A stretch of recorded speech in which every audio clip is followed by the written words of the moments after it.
Hello YouTube, I finished the amazing, the incredible, the magical Harry Potter series this week when I completed Harry Potter and the Deathly Hallows. I've been primarily reading this series, of course, to find out A, whether or not Snape is good or bad, and B, why is Harry raising the roof on the cover of the final book? I'm racking my brain through all of the plot points in the book and I just don't know why he would be going like this. Like, I must be missing some incredibly important plot point that I'm sure you guys are already pointing out in the comments, but the only thing, I mean, it looks like kind of he's highlighting OTT in his last name here on the cover, which I actually googled and often stands for over the top. But I find nothing over the top about this book, so I can only theorize that Harry is responding to people like my parents who boycotted the book, saying their response to his life story was entirely over the top. If you haven't read the series, stop watching right now because the spoilers are gonna begin immediately. So it turns out that Snape was basically good-ish once we understood his backstory, which was an interesting twist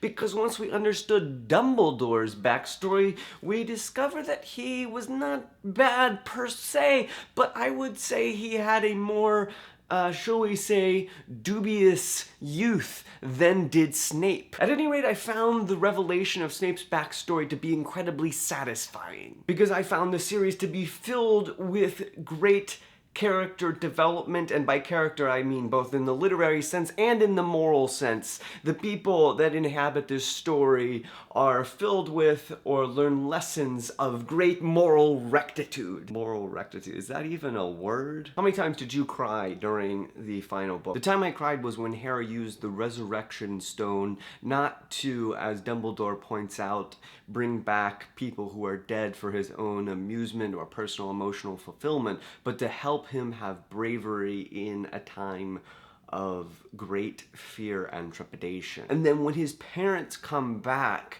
they encourage him not to seek safety as you would expect parents to do, but to sacrifice himself, to lay down his own life. You know, parents are like obsessed with the safety of their children.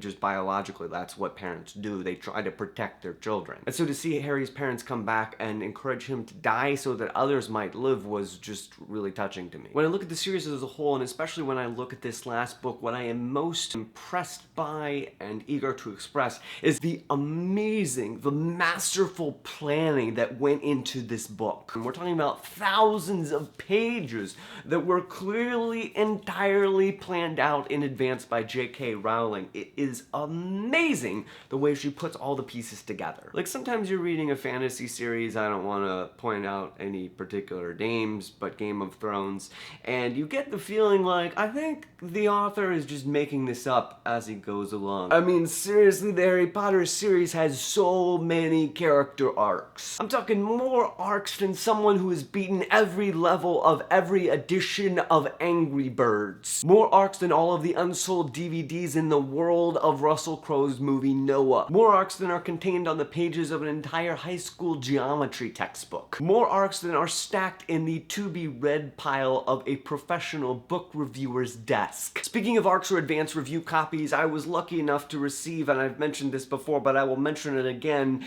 this book, First and Then, by Emma Mills, aka Elmify. This book comes out in October and it's going to blow your mind. I love the pitch or logline of the book, which is Pride and Prejudice meets Friday Night Lights. It summarizes the book so well because it's about a girl who is well-versed in the Pride and Prejudice world, broadly speaking, in Jane Austen, and she is becoming a fan of high school football, but she interprets all of her relationships and the development of a romantic entanglement through the lens of being a Jane Austen fan. And speaking of YouTuber books, this one came out. It's by this girl. I'm not sure if you've heard of her. Her name is Felicia Dye. I don't know how to say it, but I guess she's a YouTuber. That was a case of amazing timing. Just as I was telling you about Felicia's book, a guy came to fix the smoke detectors in our apartment, and he saw the camera and all my lights set up, and he was like, what's going on here? And I wanted to be like, no, it says right here, you're never weird on the internet. I know it looks weird that I'm talking to a camera, with great emotion in my apartment, but it's not weird, right? It says right here, because it's going on the internet. But instead I've moved my camera to an outdoor location so he won't think that I'm weird. Specifically, I've moved to the bird coop porch, which I'm pleased to say is now super clean because the bird has either fallen off or flown away, I'm not sure which, but the point is I can sit here again. It's completely poop-free! Speaking of incredibly sad things like the potential of baby birds dying, let's talk about beloved childhood characters dying in Harry Potter. Now, I was actually, to be honest, and maybe this is kind of weird, I'm not sure, but expecting Hagrid to die at some point in the series. Like, he seemed just so amiable and friendly and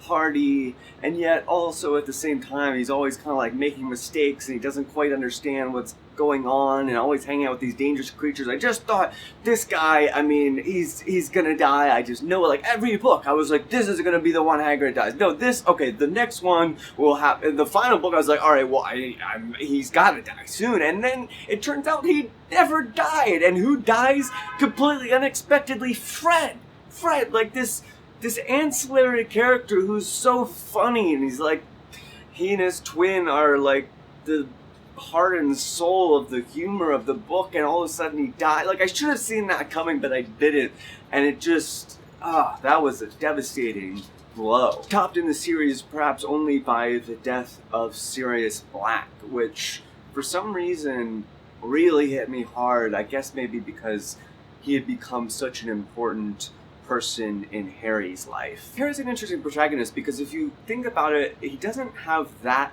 many defining character traits or behaviors other than being, you know, brave/reckless and being an orphan with no siblings. Like, that last one is really kind of the only thing that we know about him that often informs our behavior. And I realize I'm sort of criticizing Harry Potter here, and I don't mean to do that. I'm just saying that it seems like his most predominant trait is not having parents. And so when he gets this sort of surrogate parent in the person of Sirius Black, Sirius is all the more meaningful to us as people who are rooting for Harry as the main character of the series. And then when he loses that figure so unexpectedly, as Sirius is having this moment of nonchalance, almost insouciance in his battle, I mean, it was just like so devastating. And I thought it was really interesting when I posted on Twitter the other day that I'd finished the Harry Potter series.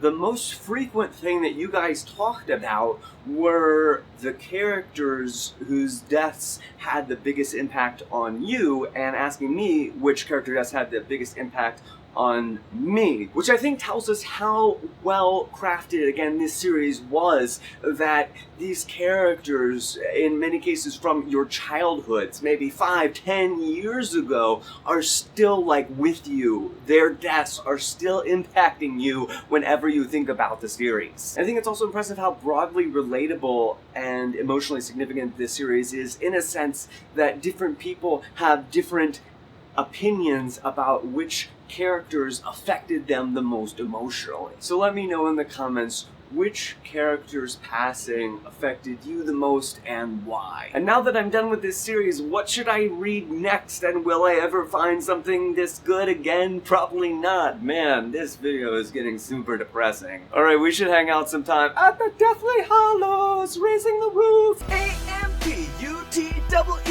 How many times did you cry during the final book? I cried approximately one time, which was during, because that's a number, approximately one. Like, one is like the least approximate number. Like, it's like a binary number. It's either 1 or 0, but it's approximately on.